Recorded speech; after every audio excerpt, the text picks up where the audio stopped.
Olá, meus irmãos, bom dia, que é universal, né? Bom dia, porque é o dia todo. Nós estamos mais uma vez com um episódio do nosso podcast sobre teologia, ciência.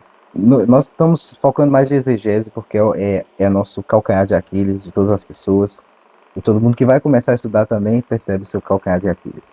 Hoje nós não vamos falar de exegese no sentido exegese e nem no sentido de Bíblia de estudo. Vamos falar a importância desse estudo. Hoje o nosso apresentador vai ser Daniel, né? Ele já tá preparado aí. Hoje a gente vai abrir Bíblia pra caramba. E então continue acompanhando o podcast, que tem muita coisa boa por aí. A gente só tá fazendo o aquecimento.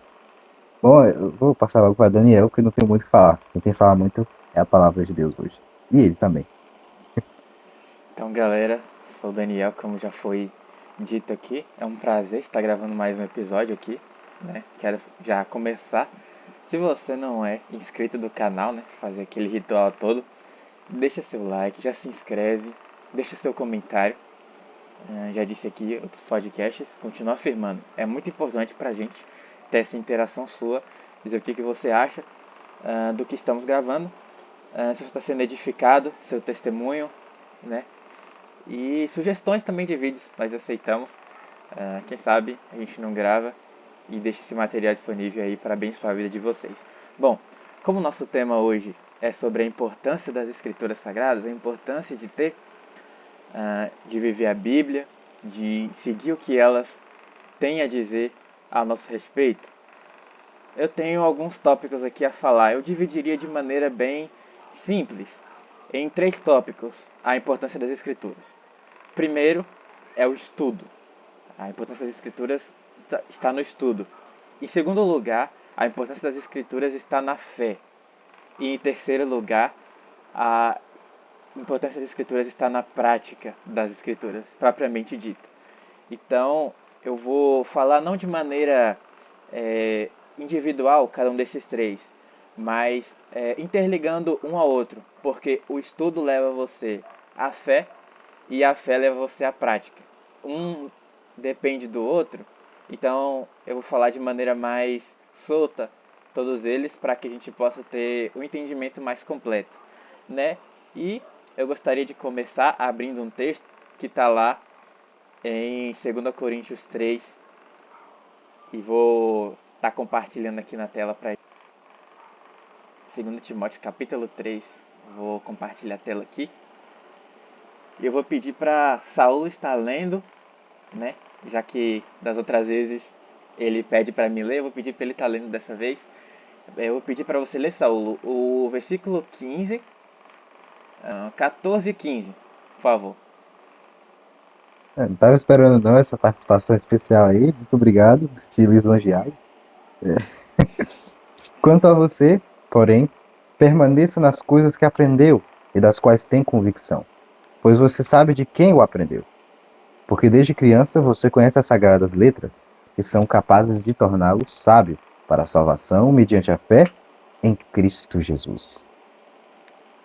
Perfeito, obrigado, Saulo. Não vou te deixar parado, não. Então nós temos esses primeiros versículos que lemos, nós vamos estar lendo outros e eu vou voltar para esse texto no decorrer do podcast. Por que eu citei? Porque eu quero falar sobre o estudo das escrituras e eu quero falar também sobre a minha experiência pessoal nesse texto. Eu que sou pentecostal, né, já falei em outro episódio que eu sou assembleiano, eu valorizo muito a importância da experiência pessoal. E por mais que você seja um doutor na teologia, por mais que você estude muito a palavra de Deus, cada dia você vai ter uma experiência diferente com essa palavra. E cada dia você vai ter uma necessidade espiritual diferente e aquele texto ele vai ter um efeito em você de maneira diferente. Então, nós que somos pentecostais, nós valorizamos isso. É claro que não mais do que a Bíblia. A Bíblia, como nós vamos tratar aqui, é a nossa única regra de fé e prática. Também nós vamos tratar o porquê disso. Mas eu quero contar um pouco também da minha experiência pessoal, já que a Bíblia não é só para nós lermos, não é só para a gente conhecer. É importante ter essas duas coisas, mas a gente também tem que ter uma experiência pessoal. E eu quero citar algumas coisas da minha vida mesmo, né? Que a importância da Bíblia trouxe. Por exemplo, a questão da escola bíblica dominical. né, que eu não sei você que é cristão, que está me ouvindo aqui, que está me assistindo, eu tenho experiência de escola bíblica dominical, de todos os domingos de manhã na Assembleia de Deus, a gente ir aprender a palavra de Deus e estudar a palavra de Deus, né? Por cerca de 1 hora a gente fica ali estudando a palavra de Deus. E como diz esse texto de 2 Timóteo, como até pedi para Saulo ler, porque Paulo vai dizer para Timóteo que desde criança ele conhecia as Sagradas Letras. E foi algo que aconteceu comigo também, né? Que desde criança eu tive a oportunidade de nascer em berço evangélico, graças a Deus. E desde criança eu tive essa oportunidade, sou privilegiado de conhecer a Bíblia e de me tornar sábio para a salvação, né? E foi inclusive por causa desse contato que eu tive com a Bíblia, não só na escola dominical, mas através de pregações que eu via na igreja, coisas que eu vi na internet posteriormente, e estudos próprios, né? Graças a Deus eu tive a honra de poder ler a Bíblia toda uma vez e a gente nunca esgota esse conhecimento bíblico, né? Então, algumas experiências de estudos que eu já tive e que eu já vivi e de coisas que me tornaram sábio para a salvação mediante a fé, né? Então, veja que essa a importância da Bíblia, esse estudo da Bíblia, ele tem que nos levar a algo. E Paulo vai dizer o que é, né? É, isso deve ser capaz de te tornar sábio para a salvação. Então você vê, Paulo, ele estava falando para Timóteo, Timóteo era um pastor daquela igreja, é, onde ele estava.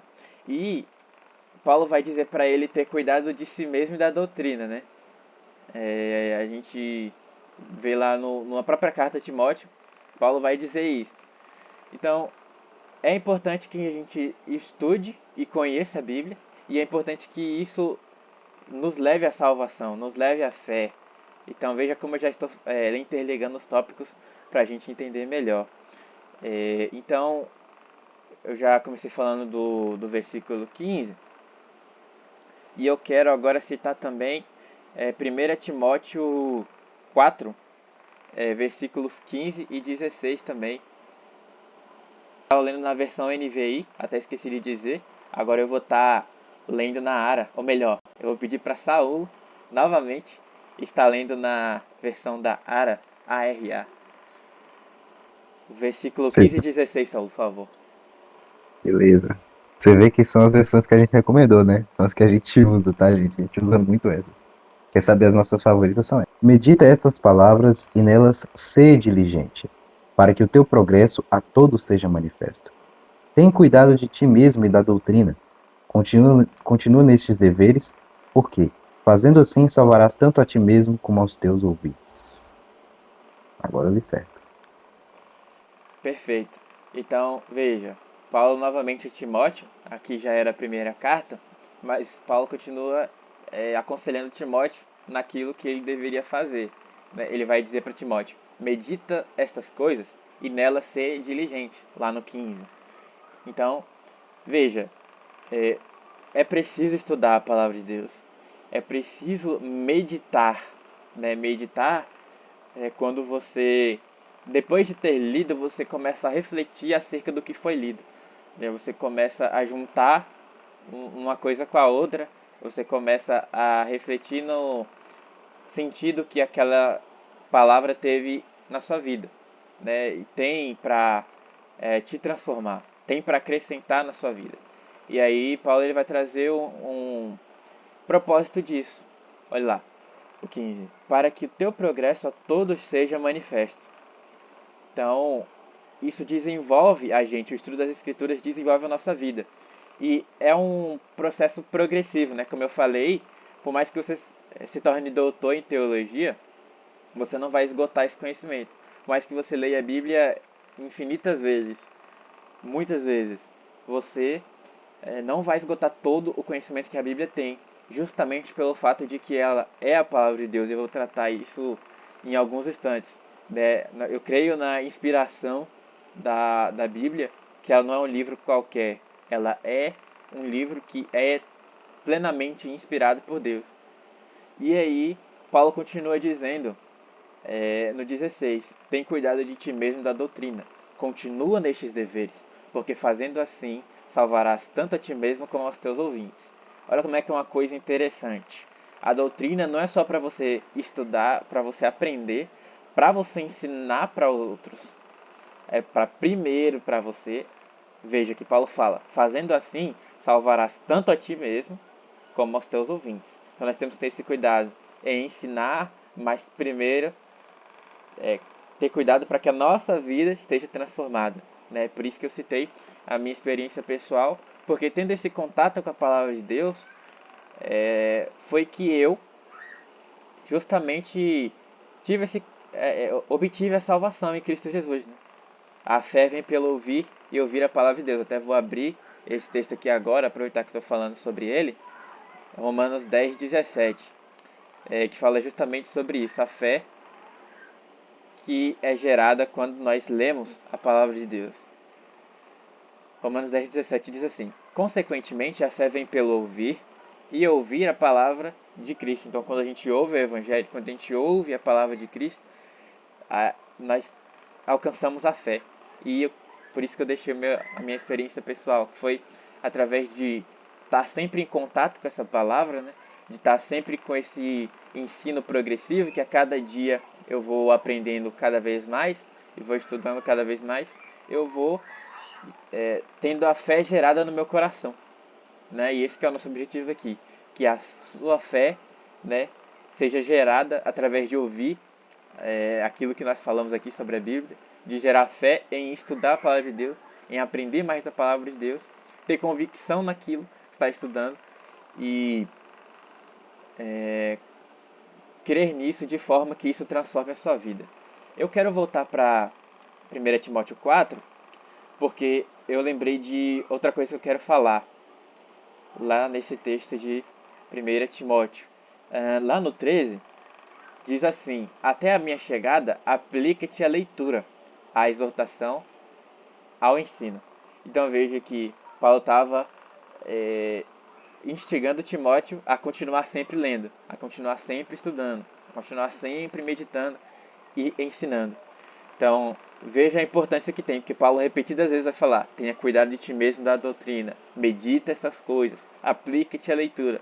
Ou seja, repetindo para fixar na nossa cabeça, ó, não só na cabeça de Timóteo, mas na nossa cabeça hoje, na minha e na sua que está assistindo. Precisamos estudar e precisamos entender essa palavra, precisamos ser transformados por ela, precisamos praticá-la, né? Já falamos sobre o estudo, já falamos sobre a fé. Eu quero falar também sobre a prática das Escrituras. Quero ler um texto também de Jeremias 23, versículo 29. Novamente vou pedir para Saulo ler. Hoje a gente vai trabalhar. Hoje a gente vai trabalhar. Já tava esperando já. Eu conheço, acho que eu conheço esse texto. Eu já sei qual é. Pra ver se eu sou bom de leitura. Vai lá. Não é a minha palavra como fogo? Pergunta o Senhor. E como um martelo que despedaça a rocha? Perfeito. Então, a palavra do Senhor, ela é poderosa de tal maneira que é como um martelo, né? O profeta vai comparar aqui, e como Deus, né, inspirou ele a escrever isso, que ele vai dizer aqui: pergunta o Senhor, né? Não é minha palavra como fogo e como um martelo que despedaça a rocha, para mostrar a nós quão poderosa a palavra de Deus é. E ela não é poderosa simplesmente porque eu estou dizendo, vamos dizer assim, né? É poderosa em si mesma. E por quê? Ela tem essa autoridade toda? Porque ela é a inspirada palavra de Deus. Se eu vou ficar aqui citando versículos, eu fico o dia inteiro aqui, a gente não vai sair daqui, porque são muitos os versículos. Por exemplo, a gente pode usar Hebreus 4:12, eu não vou nem abrir aqui, mas eu vou citar, né? Que a palavra de Deus é viva e E, eficaz, tá, mais penetrante do que espada qualquer de dois gumes, apta para discernir os desejos e intenções do coração, e vai até a divisão da alma e do espírito. Ou seja, muitos outros também que a gente pode analisar. A palavra de Deus é poderosa. Texto que a gente já citou aqui no canal também, 2 Pedro 1, 20 ao 21 também, não vou nem abrir. homens santos foram inspirados pela, pelo Espírito Santo. Não foi pela interpretação particular, não foi por vontade própria deles. Né? Tem outros versículos também na questão Seca-se a da... erva, murcha-se a flor, mas a palavra do Eterno dura para sempre. Perfeito. Gosto demais desse. Gosto demais desse. Verso É, 43. temos também Salmo 119 e 105, e agora eu estou falando sobre a parte prática da palavra de Deus, que está lá em Salmo 119 e 105. A tua palavra é luz para o meu caminho, lâmpada para os meus pés, né? Eu troquei a ordem, mas o Salmo diz exatamente isso. Então, se a gente, e tem muito mais texto, né? Eu tenho alguns até separado aqui. E para Eu vou vocês separar, verem, né? porque são muitos. Para vocês verem que tem algo na Bíblia que é diferente dos outros livros. E agora eu vou entrar nessa questão, que é justamente a inerrância, a infalibilidade e a autoridade das Escrituras, né? A Bíblia, ela é a palavra de Deus, como eu já citei em outros momentos aqui desse podcast, desse episódio, e isso ocorre independente da vontade humana, ou seja, independente de eu acreditar, independente de você acreditar, a Bíblia é a palavra de Deus. E por que eu estou dizendo isso? Porque ela tem uma autoridade própria em si mesma. Ainda que Deus usou seres humanos para escrever, mas a inspiração veio dele, né? Nós poderíamos até entrar na discussão assim, por que a Bíblia toda é inspirada, né? E eu tenho alguns argumentos aqui até para falar. Só que independente de eu crer nisso, independente de eu dizer para você que realmente ela é a palavra de Deus, se eu não acreditasse que ela fosse, ela continuaria sendo. É que nem algum argumento contra, aliás, a favor da existência de Deus, né? Nós podemos até virar outro podcast, isso pode até virar outro podcast mais para frente, que independente de Deus ser ou não, existir ou não, ele ele vai continuar existindo, porque não depende da nossa convicção, né? Então, porque se dependesse da nossa convicção, né, isso iria sugerir que seria algo gerado dentro da nossa cabeça. Já pensou se para Deus ser quem ele é dependesse da nossa convicção, da nossa aprovação? Seria um Deus no mínimo limitado, né? Um Deus criado nas nossas concepções. Então, é por isso que a Bíblia de Deus, para ela ser palavra de Deus, ela tem que ser independente da nossa vontade. Eu tenho alguns argumentos. Quais são? A Bíblia levou cerca de 1.600 anos para ser escrita. Ainda assim, nenhum livro consegue ser tão harmonioso, consegue se encaixar tão bem um com o outro, de escritores que não se encontraram, que não se conheceram, mas se conseguem se conectar de maneira tão perfeita. Nenhum outro livro consegue fazer essa proeza. Nenhum outro livro consegue transformar tão radicalmente a vida de pessoas. Eu estava vendo o podcast do Rodrigo Silva lá no Achismos, aí eu fazendo propaganda. Mas eu vi o Rodrigo Silva, ele falando justamente sobre essa questão da palavra de Deus. Porque que livro que consegue entrar dentro da prisão, né, da cadeia, e consegue transformar uma pessoa que antes era assassina, cometeu crimes terríveis, e consegue transformar a vida dessa pessoa por completo, né? Que outro livro consegue entrar também dentro da academia, né, da universidade, e consegue virar um artigo científico? Qual outro livro que consegue alcançar pessoas leigas, que não têm conhecimento, mas pessoas também que têm muito conhecimento, né? Porque a Bíblia, a palavra de Deus, ela consegue ser entendida tanto por pessoas que não têm conhecimento, como pessoas que têm. Se você for pegar livros como, por exemplo, O Capital de Karl Marx, né, que existem muitos livros que eles hoje em dia eles são muito famosos. Se você jogar na internet aí, você pesquisar qual que é o livro mais famoso, qual que é o livro mais popular, né? A Bíblia vai aparecer lá também, mas você vai ver uma série de outros livros que muitas vezes os acadêmicos eles vão dizer que são, se você for perguntar eles em comparação com a Bíblia, eles vão trazer muito mais importância para a humanidade quanto outros, né? Como por exemplo, se você for procurar sobre a origem das espécies de Charles Darwin. Para a ciência, esse é um livro que vai ter uma autoridade maior do que a Bíblia, para muitos cientistas. Talvez eles não digam isso com essas palavras que eu estou dizendo aqui, mas vai ser mais importante. Há um cientista mesmo, Dobzhansky, eu não sei se é assim que pronuncia, muito menos eu saberia escrever aqui, é um nome difícil. Mas se você procurar aí no Google, você vai achar. Ele vai dizer que nada faz sentido na biologia a não ser a luz da evolução. A gente vai tratar isso aqui no podcast, fica até um spoiler para vocês do que vem a seguir. Mas essa questão da ciência desvaloriza tanto a palavra de Deus, se você for ver, por exemplo, um livro como O Capital, de Karl Marx. É um livro que é muito difícil de ser lido, é um livro que é muito difícil de ser entendido. Eu mesmo, experiência pessoal, eu tentei ler O Capital, cara, é difícil, eu confesso, é difícil ler O Capital, e você perceba que é um livro que tem uma muito positiva classificação, né, na ciência. Muitas pessoas são marxistas muito por causa do que Karl Marx disse. Agora, a palavra de Deus é muito mais acessível. Tanto em questão financeira, que qualquer um pode baixar em PDF a Bíblia, qualquer um tem uma Bíblia em casa, como em questão de você ler também. Que eu conheço testemunho de pessoas que aprenderam a ler não com o ensino escolar, mas com a Bíblia. Olha como é que é importante o estudo das Escrituras. A fé que é gerada através do estudo das Escrituras. Então, qual é outro livro que você consegue imaginar que consegue fazer isso? Eu não consigo. Então, existe outro livro que tem essas características de ser transformador, de ser acessível e de ser harmonioso. Eu tenho outros argumentos para falar, como por exemplo o livro de Lucas. Se você for ver como que o evangelho escrito por Lucas tem tantas características históricas que são perfeitamente verdadeiras, perfeitamente fiéis e coerentes com a história, que você vai procurar isso em outras fontes históricas, você vai achar imprecisões, mas você não vai achar imprecisão, olha isso, absolutamente nenhuma no livro de Lucas. Eu garanto para você que se você for, eu te coloco a prova aqui, eu te desafio você ir no livro de Lucas e você encontrar uma imprecisão histórica nele. E você vê que eu falo com essa veemência, com essa convicção toda.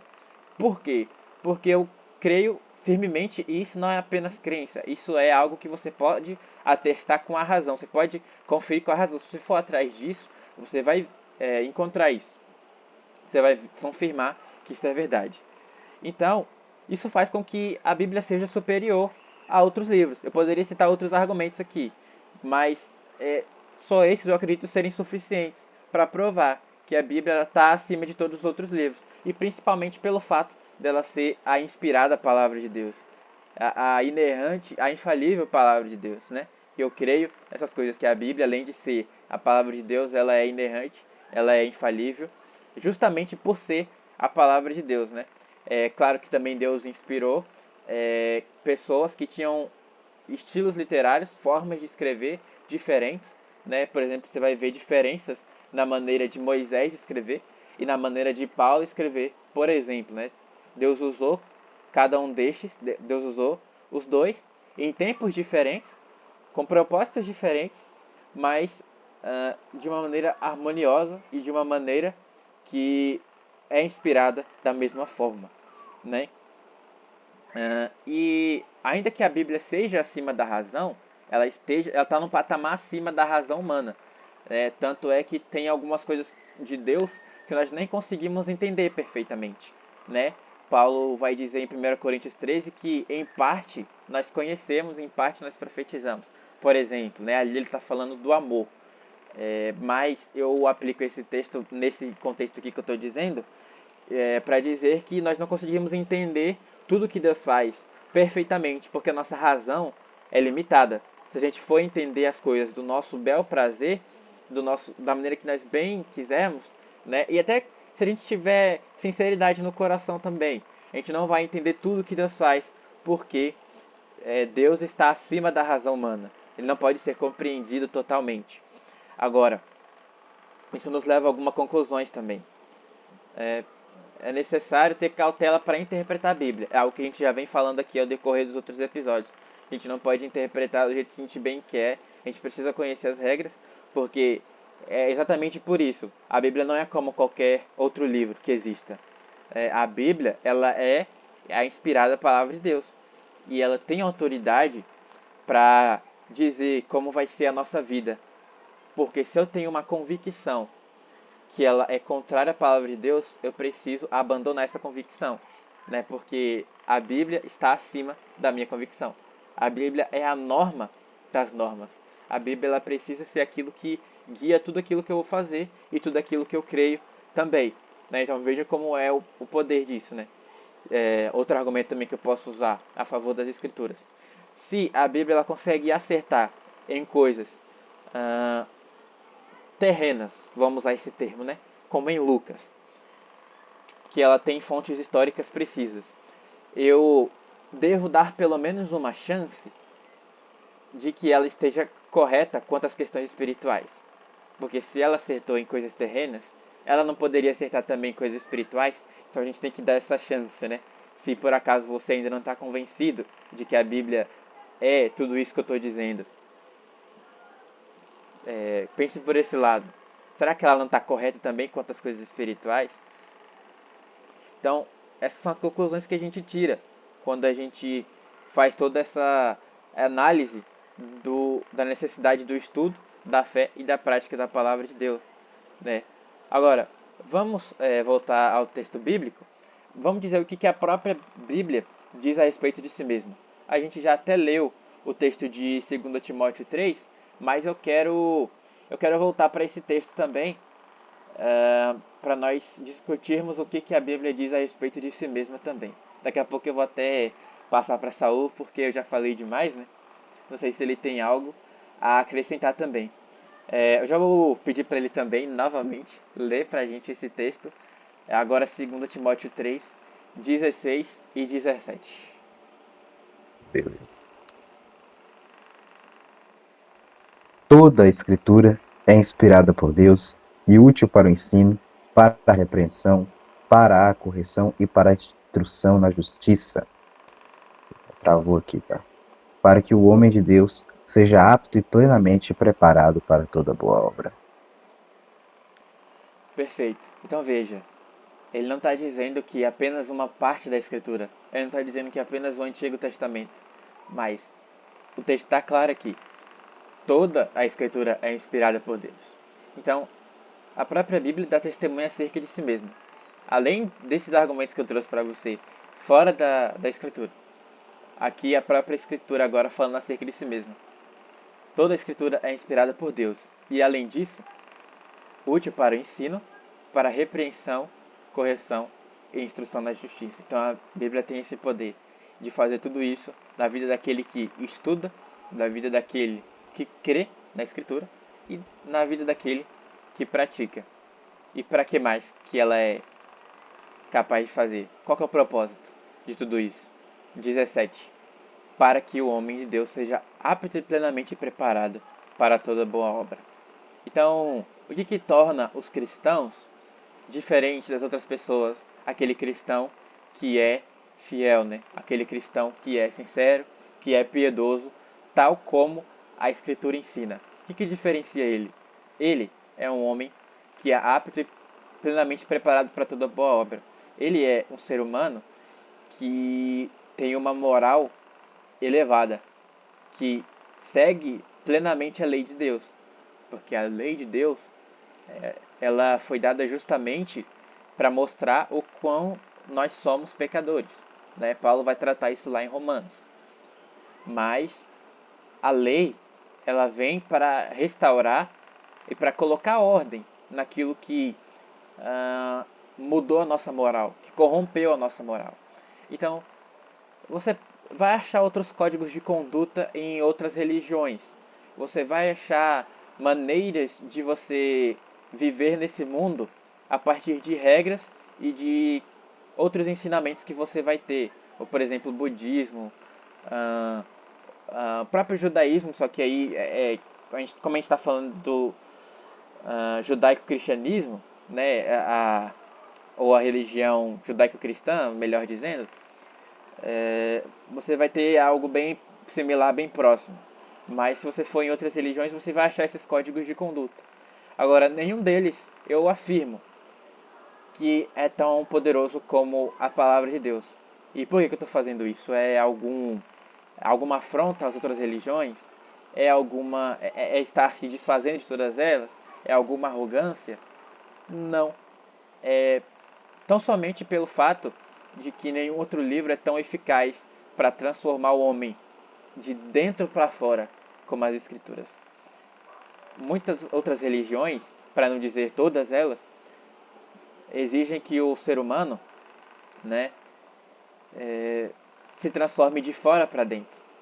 Mas poucas, e eu vou mais além, somente o cristianismo, né? E eu não quero ficar tanto apegado a essa questão de religião, mas a Bíblia em si e Jesus, porque Jesus é quem transforma o homem de dentro para fora.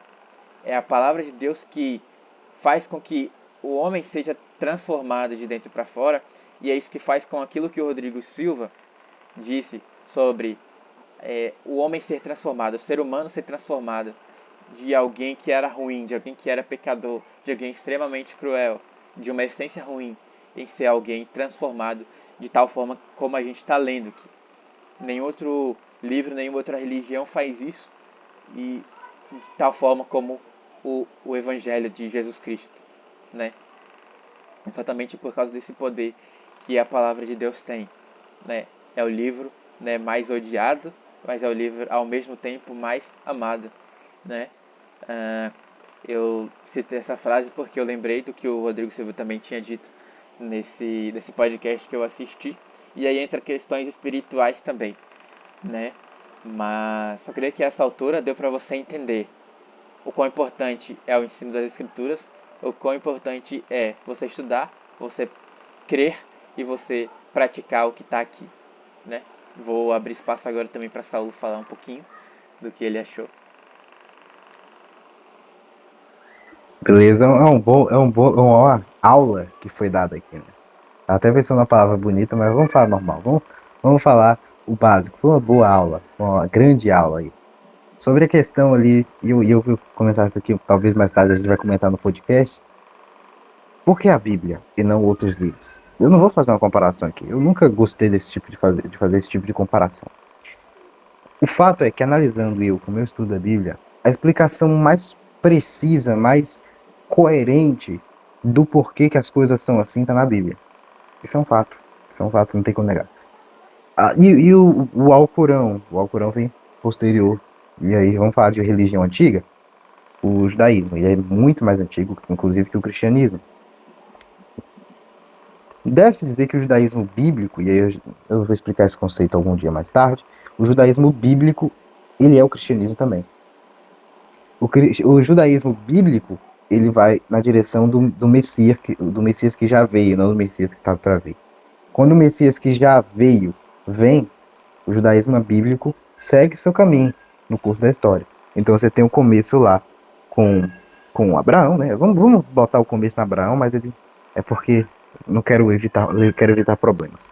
Você vai de Abraão até o nosso tempo. E a explicação que vem de Moisés, agora falando de tradução textual, de Moisés, que escreveu o começo da Bíblia, até nós, de lá até cá, a gente tem a explicação perfeita do porquê que o mundo é assim, de como Deus age e resolve o problema, e ele é totalmente sincero dos problemas dos escritores. Ele fala que os escritores são terríveis, que os heróis da história bíblica eram santos, mas eles eram imperfeitos, para dar aquele paradoxo legal, né? De que eles não eram inerrantes.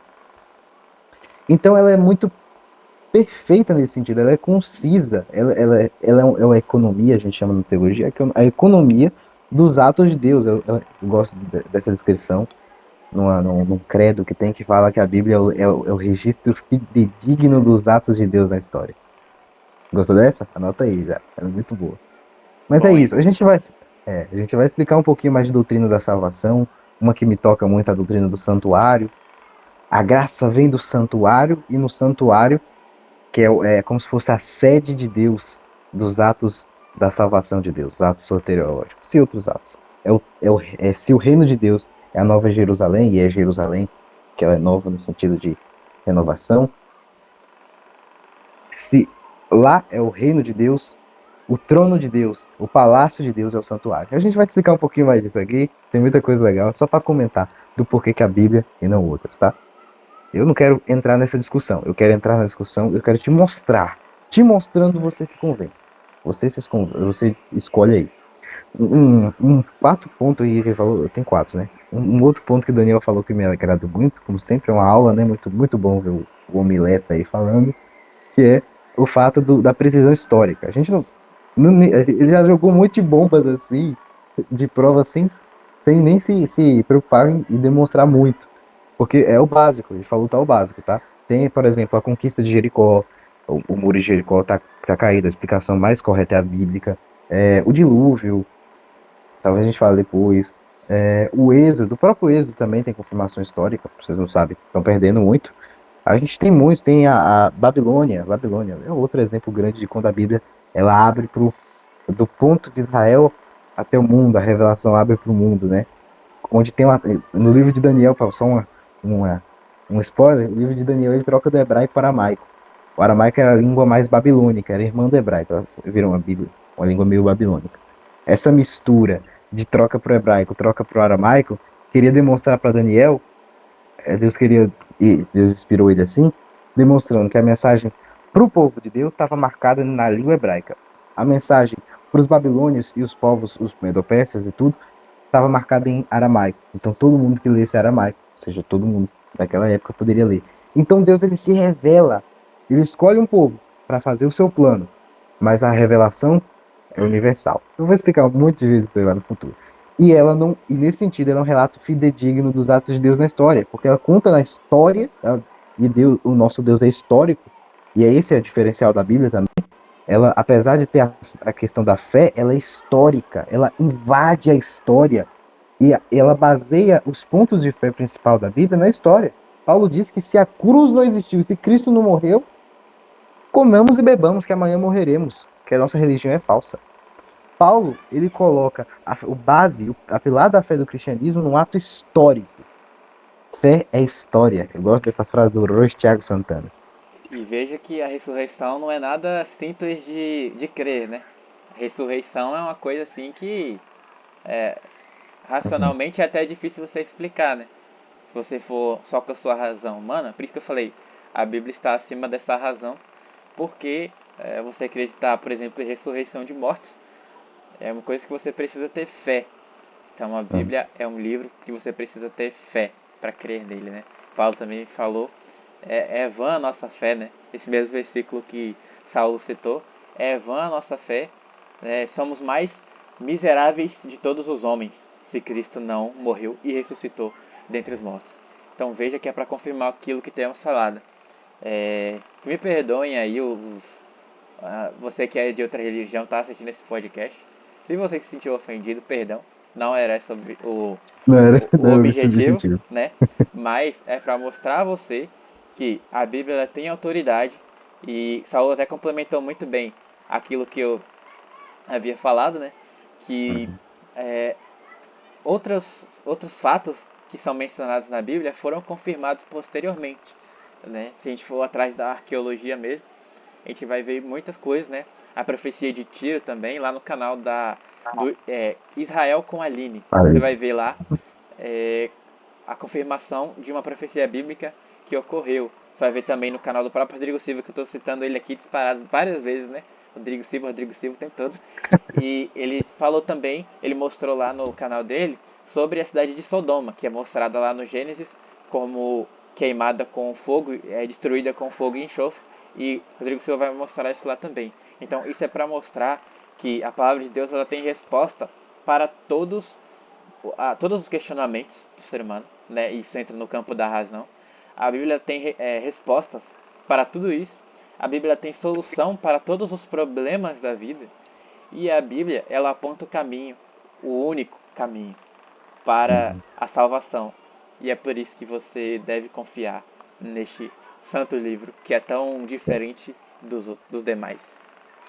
Você me fez lembrar de Sodoma, esqueci de Sodoma também. Mas enfim, eu estou fazendo as minhas considerações de trás para frente. Então falamos da parte histórica. Vamos falar da parte teológica. Tem muita coisa legal pra falar, cara. Eu guardei só 5, tá? Falta mais 3. Tem uma frase que eu gosto, uma pessoa muito sábia diz assim: as muitas opiniões contraditórias que surgem com referência ao que a Bíblia ensina não têm sua origem na obscuridade do livro em si mesmo, mas na cegueira e preconceito da parte dos intérpretes. Muito a falar, ah, não, mas porque a Bíblia na verdade é um livro falso, porque tem muitas interpretações. Espera aí, o erro está no livro ou no intérprete? Se eu tenho um escritor que escreve um livro com o objetivo de ser lido, quem é o errado? O que lê ou o que escreveu? O que leu errado. O texto diz claro. O que a pessoa leu errado. O problema da Bíblia só é que em certos momentos ela demanda espiritualidade. A pessoa não quer ter espiritualidade. Ela quer conformar seus probleminhas, os seus erros, os seus pecados de estimação com a Bíblia. E a Bíblia não aceita isso. Ela é lapada. Teve esqueci o nome, Jorge Amado. Uma vez fizeram a prova para os alunos, colocaram 4 questões, eu gosto dessa história demais. 4 questões para ver e colocaram o texto de Jorge Amado para ver quem é que acertar ali o texto dele, né? O que o autor quis dizer? Geral errou, eu acho que 100%, se eu não me engano, 75%, não lembro da estatística, erraram a questão. Aí certa vez numa entrevista foram perguntar, eu não sei se foi numa entrevista, agora a história faz tanto tempo que eu escutei que eu tô. Esqueçam os detalhes, tá? Os detalhes ali é quem contou a história que sabe. Eu não sei mais não. Enfim, foram conversar com o Jorge Amado em algum momento ali. E perguntaram com a mesma questão, e erraram muito. Acho que foi uma questão de vestibular, não sei. Foi uma questão da escola. Viu? Os detalhes não tão claros na minha cabeça. Eu lembro da história. Chega pra Jorge Amado, qual é dessas aqui tá correta? Nenhuma delas. Eu acho muito legal essa história, que ela demonstra como é que a gente costuma querer ler o livro como se ele fosse feito pra mim. E não é pra mim de tipo, ah, não, todos os livros foi feito por seu leitor. Mas assim, no sentido, inclusive a Bíblia, mas no sentido de que tudo que aquele livro fala tem que ser do jeito que eu quero. E não é assim. Funciona pra nenhum livro, não é só pra Bíblia, é pra nenhum. Um fato legal agora, mudando de assunto, eu vou deixar o Daniel falar, não quero que ele fale, não quero que ele fale, não quero.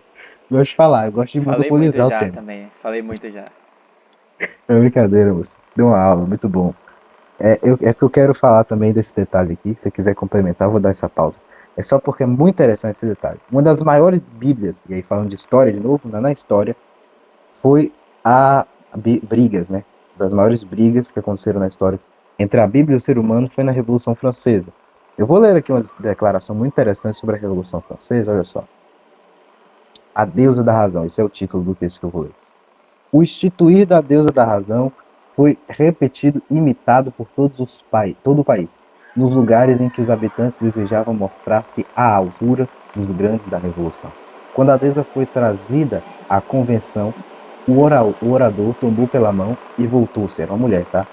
Para a Assembleia e disse, e essa palavra você não vai gostar que seja usada nesse contexto, disse, mortais, cessai de tremer perante os trovões impotentes de um Deus que vossos temores criaram. Não reconheçais doravante outra divindade, senão a razão. Ofereço-vos a sua mais nobre e pura imagem, uma mulher humana. Se a vez de ter ídolos, sacrificai apenas ao que sejam como este. Sabe quem é essa mulher? A Marie. Na Revolução Francesa, ela foi pintada em vários quadros, ela é famosa. Adivinha onde ela está? Na Estátua da Liberdade. Aquela Estátua da Liberdade é um presente dos franceses aos americanos da deusa da razão, da Marie. Você sabia dessa?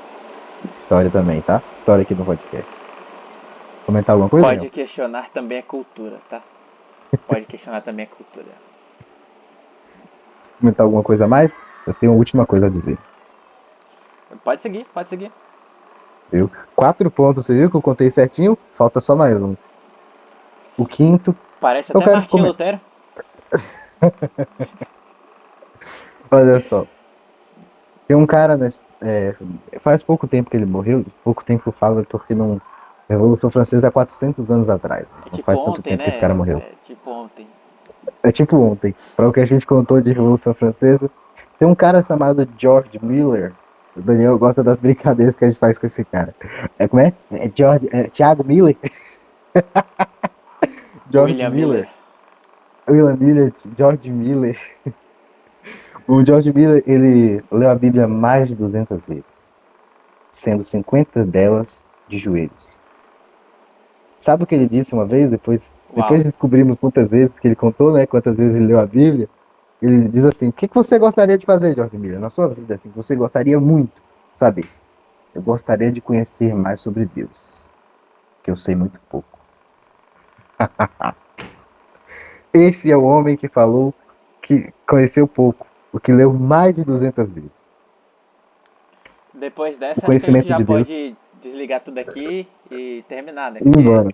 depois de uma É, dessa aí, acabou, né? é. Olha lá, padre. O George Miller tem que ensinar pra você sem ter nem a pretensão. Só tu falou a verdade, só foi sincero. Eu li mais de 200 vezes. Só que eu queria mais conhecer mais, eu sei pouco. O cara que leu 200 vezes a Bíblia conhece pouco, tá bom? 50 vezes dela foi de joelho, em oração. Eu que vos apresento não fiz nem metade dessas. Nem metade dessas vezes eu li a Bíblia. Mas eu tô aqui tentando estar e apresentando para vocês mais uma vez a palavra do nosso Deus. É, só para lembrar aquela frase que eu falei, os erros estão no intérprete, né? George Miller leu 200 vezes. Quer dizer que ele acertava 100% das vezes a Bíblia? Então qual é o seu papel? Impossível, né? Parar de Praticamente você acertar 100% das vezes. parar de ser preguiçoso, e falo isso sério, tá? Preguiça é um dos erros, tá? Tem uma escritora que eu gosto que é só da lapada, tá? Para de ser preguiçoso. Aí eu não, é muito difícil de ler. Eu também acho difícil. Eu uso a minha Almeidinha ali, eu travo para ler aquilo ali, mas eu leio. Ler grego e hebraico, eu não faço ideia de como ler grego e hebraico perfeitamente. Eu sou hebraísta, não tenho 30 anos de hebraico, eu estudo pouco tempo. Eu vou ler, eu me aventuro, ainda que eu erre, ainda que eu caia, ainda que eu vacile. Não que eu seja melhor, mas como diz Miller, eu quero aprender mais. Eu quero aprender mais. O próximo vídeo do nosso episódio vai ser justamente de um texto que o intérprete errou. O intérprete errou. Eu vou tentar acertar, tá? Naquele vídeo lá. Mas essa aí é a dica, tá? Eu conheço pouco da Bíblia, disse o George Miller. Só que ele não te contou a parte que ele leu mais de 200 vezes. Eu li uma e tô, tipo, diante de 200 vezes, eu, assim, velho. Cara, eu sou. Acho que nem iniciante eu sou ainda, né? Nem iniciante eu sou ainda. Gente, só para deixar claro algumas pessoas, ele tá falando de ler a Bíblia inteira 200 vezes, tá? Não é ler um É, trecho, 10 trechos 200 vezes. Eu li mais de 1000 vezes um trecho, ou dois trechos, ou um capítulo. Agora, ler a Bíblia 200 vezes não foi isso que eu li, não. Muitos ateus que não leram uma vez sequer, e nem um trecho sequer direito, vão querer dizer que entenderam a Bíblia. Aqui eu não estou me dirigindo ao ateu, o ateu sincero que tem dúvidas, mas o ateu que provoca, que briga com o crente, que briga com a Bíblia e fala que é um livro totalmente terrível, sem saber que ele é o manuscrito mais confiável da história. E isso não é atestado por mim, mas por todos, absolutamente todos, os estudantes de crítica textual. Toma essa lapada também, tá? aí. Cada vez mais a gente só vai mostrando pra você que não que nós estamos certos, né? Não é com arrogância que falamos isso, até porque você viu o que Saulo falou agora, que o, não importa o quanto tenhamos lido a Bíblia, vamos ser pessoas que não conhecemos tudo ainda. Mas para mostrar para você, a Bíblia é a palavra de Deus e você precisa ouvir, você precisa ler o que ela tem a dizer, colocar em prática na sua vida. Acho que dá pra encerrar assim, não é mesmo? Essa Sim, sim. lapada boa aí, esse desceu o cajado. E assim, irmãos, falando de maneira muito séria agora para vocês. Os exemplos, a história, o conhecimento de, de, de arqueologia, de geografia, de línguas, tudo que a gente apresentou aqui, não é nada se você não ler, tá bom? Tem um cara que diz assim, Shinei Yehudin Shelosh Devarim, onde tem três judeus, tem quatro opiniões. Ainda que você tenha 200 opiniões, lê a Bíblia e faça ela ter só uma, a correta, tá? E não é com seu esforço, é quando ela te diz que é verdade. E aí siga. Essa é a maneira correta de ler a Bíblia. Não é lendo como se fosse jornal, é estudando. Shalom, religue para outra. Oi, a encerração ficou tão boa e tipo, eu ainda quero falar, eu ainda quero falar, mas tipo, Assim, gente, é, ela não é nada se você não ler e também se você não praticar, tá? Então, é isso. O caiado desce, mas é por amor, viu, galera? Façam isso e vocês vão ver que vai ter resultado positivo. Agora sim, chegamos ao fim de mais um podcast. Mais um Pode Questionar. Até o próximo.